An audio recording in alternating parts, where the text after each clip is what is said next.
Lawmakers willing to throw parents in jail if their children want to undergo any medical changes to their sexual identity.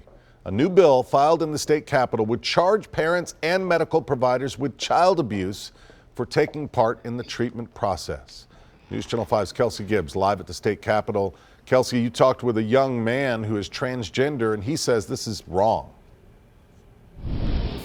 Yeah, Oliver Graves was just 15 years old when he transitioned from female to male. He says that was a decision made by himself, his family, and his doctor, and not a decision that should be made by politicians. To take that away from me would be like taking away a diabetic person's insulin.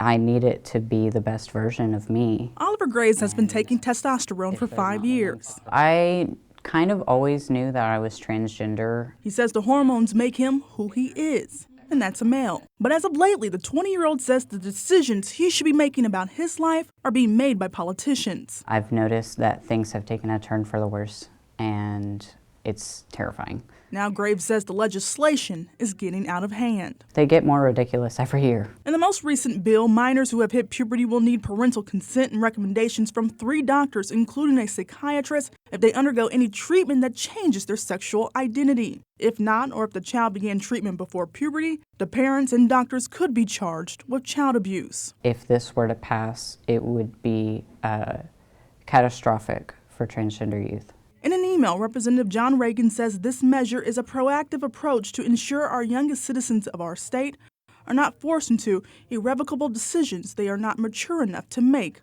on their own accord. Meanwhile, Graves says this bill is a decision that lacks respect. It makes me feel like this isn't my home, and it hurts because, I was born here.